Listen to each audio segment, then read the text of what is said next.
कल्पना कीजिए एक ऐसे ब्रह्मांड की जहां शांति केवल एक भ्रम है, जहां विशालकाय तारे, धूल के बादल और अरबों सौरमंडल एक दूसरे से टकरा रहे हैं।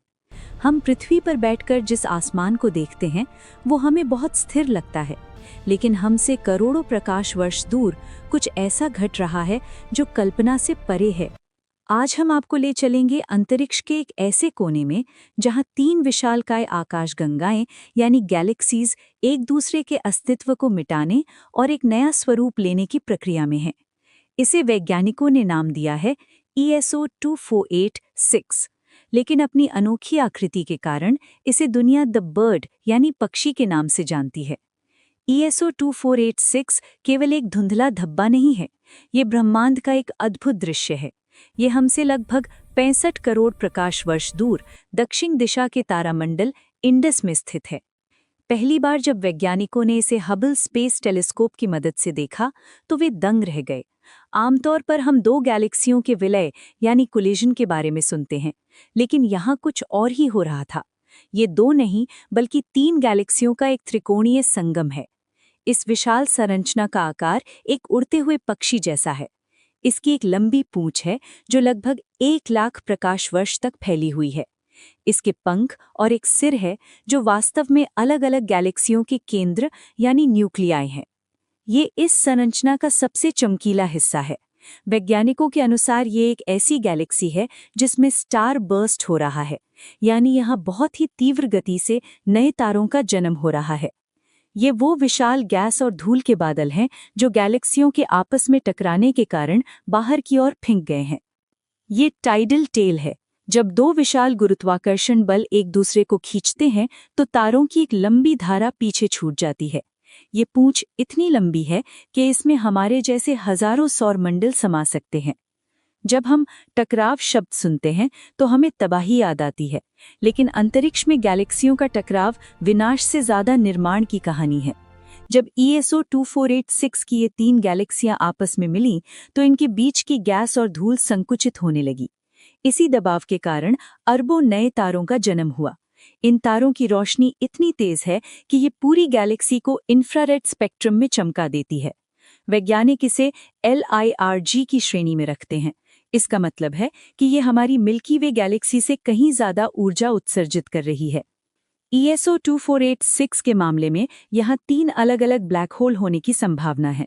जैसे जैसे ये गैलेक्सियां करीब आ रही हैं, इनके केंद्र में मौजूद ये ब्लैक होल भी एक दूसरे की ओर खिंचे चले जा रहे हैं। करोड़ों साल बाद ये तीनों मिलकर एक महाविशालकाय ब्लैक होल बनाएंगे। उस समय जो गुरुत्वाकर्षण लहरें पैदा होंगी वे पूरे ब्रह्मांड के ताने बाने को हिलाकर रख देंगी। आज से लगभग 4 से 5 अरब साल बाद हमारी मिल्की वे गैलेक्सी भी अपनी पड़ोसी एंड्रोमेडा गैलेक्सी से टकराने वाली है।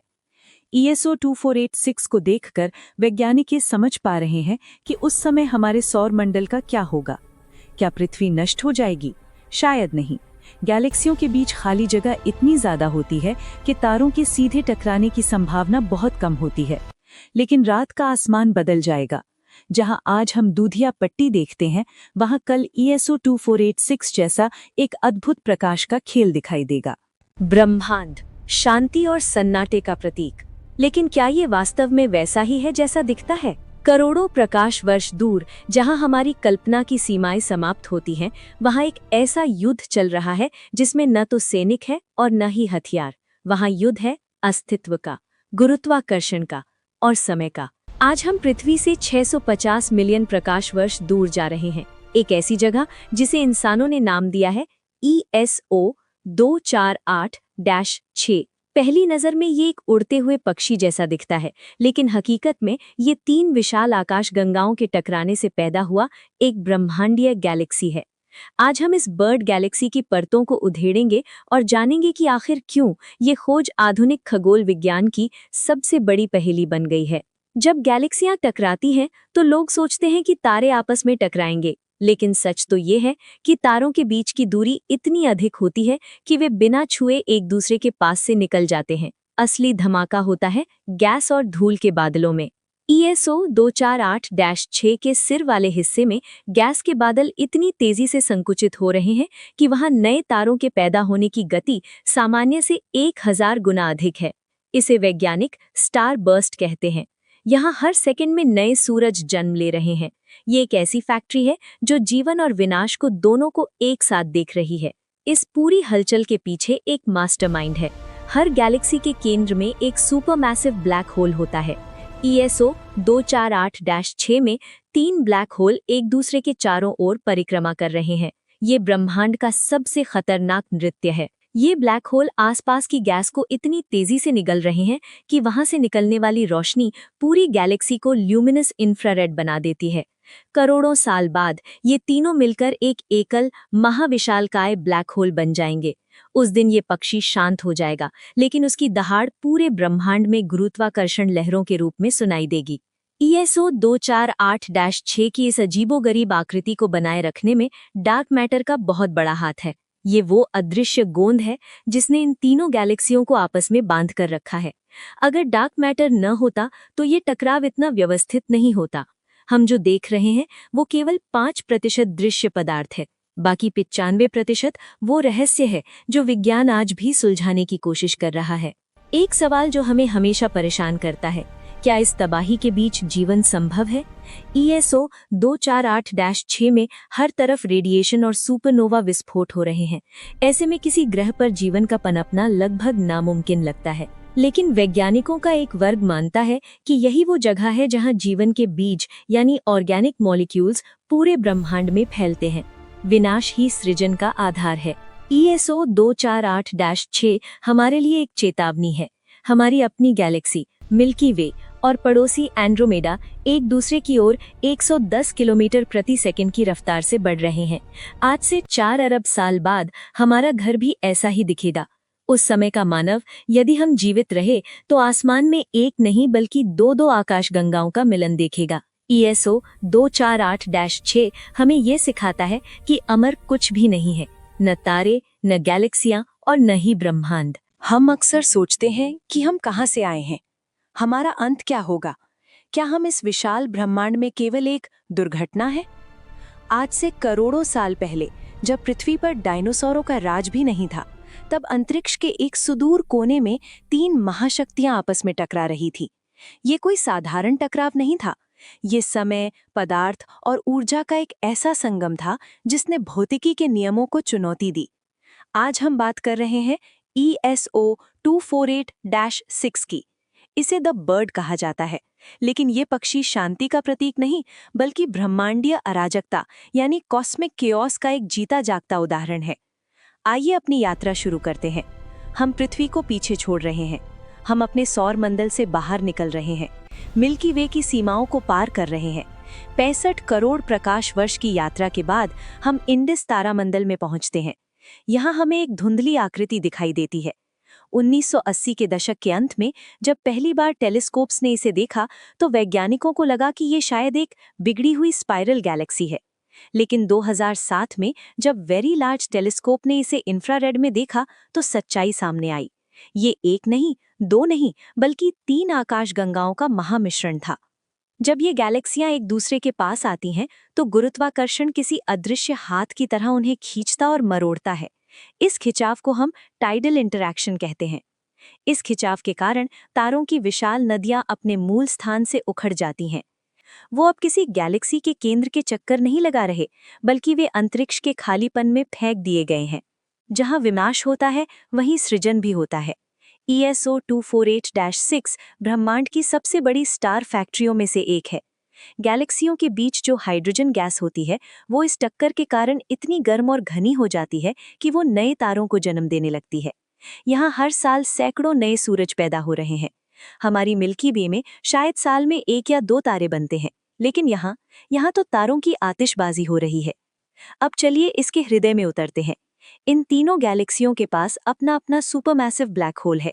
जैसे जैसे गैलेक्सियां मिलती हैं, ये ब्लैक होल एक दूसरे के चारों ओर चक्कर काटने लगते हैं। इसे ग्रेविटेशनल बाइनरी या इस मामले में टर्नरी सिस्टम कहते हैं। ये ब्लैक होल आसपास के पदार्थ को इतनी क्रूरता से निगलते हैं कि वहां से एक्सरे और गामा रे की भीषण किरणें निकलती हैं। ESO 248-6 को वैज्ञानिकों ने LIRG यानी ल्यूमिनस इंफ्रारेड गैलेक्सी का नाम दिया है। अगर आप इसे अपनी नग्न आंखों से देखेंगे तो शायद ये इतनी प्रभावशाली न लगे, लेकिन इंफ्रारेड कैमरों से देखने पर ये पूरे ब्रह्मांड में एक दिए की तरह जलती हुई दिखाई देती है। धूल के मोटे पर्दे इसके भीतर छिपे सच को छुपाने की कोशिश करते हैं, लेकिन गर्मी सब कुछ बयां कर देती है।